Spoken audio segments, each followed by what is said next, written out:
Once upon a time, in the deep heart of West Africa, there stood a city unlike anything the world had ever seen.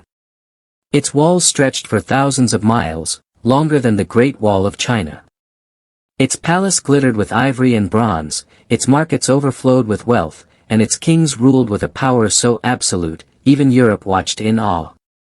But one night, everything changed. The city burned. Thousands perished. And the treasures of centuries were ripped away, scattered across the world.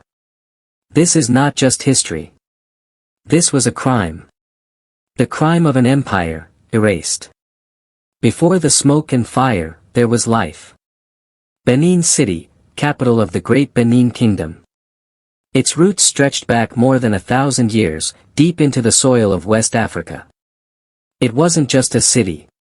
It was an organism, pulsing, breathing, alive. The streets were broad and straight, carefully planned like veins feeding a living heart. At the center stood the Oba's palace, an architectural wonder sprawling for miles. Its courtyards held shrines, its halls glittered with carved ivory tusks, and its altars were covered in bronze plaques. Surrounding the city were walls and moats so vast that modern scientists estimate they stretched over 16,000 kilometers combined. That is 4 times longer than the Great Wall of China. Built by hand, dug by men, and reinforced with earth that seemed to defy time. Foreign travelers who arrived here centuries ago could hardly believe their eyes. A Dutch merchant in the 1600s wrote that Benin streets were straight and broad, with homes laid out in careful order. Markets overflowed with spices, cloth, and crafted goods. But what truly set Benin apart was its art. The people of Benin turned brass, ivory, and bronze into memory itself. Every Oba, every king, every victory, every ritual, immortalized in sculpture. The plaques and statues weren't simply decorations. They were records. Records of a civilization that demanded to be remembered. Here was a kingdom not waiting to be conquered, but thriving. Confident. Sovereign. Which raises the question, why would anyone seek to destroy it? By the 1800s, Europe's hunger for Africa had turned into an addiction. Palm oil to grease their machines. Ivory for their luxury markets. Spices, textiles, gold. And Benin had it all. Britain had traded with Benin for centuries. They came first as merchants, exchanging metal and cloth for pepper and ivory. But as Britain's empire expanded, trade was no longer enough. They wanted dominance. The kings of Benin, the Obas, were not blind to this. They limited European access. They controlled trade. They kept sovereignty fiercely guarded. To the British, this was unacceptable. They called it resistance. They called it defiance. But to them, it was something worse, it was an obstacle. And in the empire's eyes, obstacles had only one fate, removal. Reports were written, excuses prepared. The British painted the Oba of Benin as dangerous, bloodthirsty, a king practicing human sacrifice. A narrative of savagery carefully crafted. The stage was set.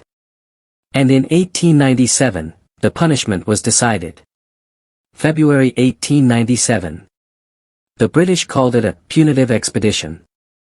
The name itself dripped with cruelty, as if the city of Benin were a criminal in need of punishment.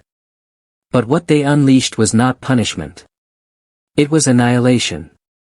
Armed with rifles, machine guns, and artillery, British troops marched into Benin. Their mission was simple: break the city, loot its treasures, erase its power. The assault was brutal. Houses burned. Men, women, children, cut down in the streets. The palace, the beating heart of Benin, was consumed by fire. Inside its halls, centuries of memory went up in smoke. Shrines desecrated. Sacred altars ripped apart. And then came the theft. Over 4,000 bronzes, ivory tusks, carved plaques, ceremonial masks, stolen. Shipped away in crates. Sent to London, Berlin, Paris. Each artifact was more than art. It was evidence. Evidence of genius, of history, of sovereignty. And in one night, the crime scene was emptied. Benin wasn't just defeated. It was erased. But every crime needs a cover-up. The British wasted no time. In newspapers, they described Benin as barbaric, a kingdom of human sacrifice, a place where conquest was the only path to civilization. They told the world they had done a service. That they had brought order. That they had saved Africa from itself. But the stolen bronzes told a different story. When scholars in Europe examined them, they were stunned. The craftsmanship, the detail, the mastery of metallurgy, it was undeniable. This was no work of savages. This was art equal, if not superior, to anything in Europe. And in that moment, the lie began to crack. But by then, the damage was done. The city was ash. The people broken. The empire erased. Today, the Benin Kingdom exists only in memory, in ruins scattered across southern Nigeria. But the evidence of the crime, the stolen bronzes, remains. Thousands sit in glass cases in the British Museum, in Berlin, in New York. They are labeled, catalogued, displayed, but never returned. For decades, Nigeria has demanded restitution. A few museums have sent pieces back. But the majority remain locked away, guarded not by soldiers this time, but by law, politics, and pride. The empire is gone. But the crime still breathes. Because every bronze plaque in a foreign museum is a piece of evidence. Every ivory mask under glass is a confession. The story of Benin is not just history. It is a case file, a crime scene frozen in time. A city burned. A people silenced. A culture scattered. So ask yourself.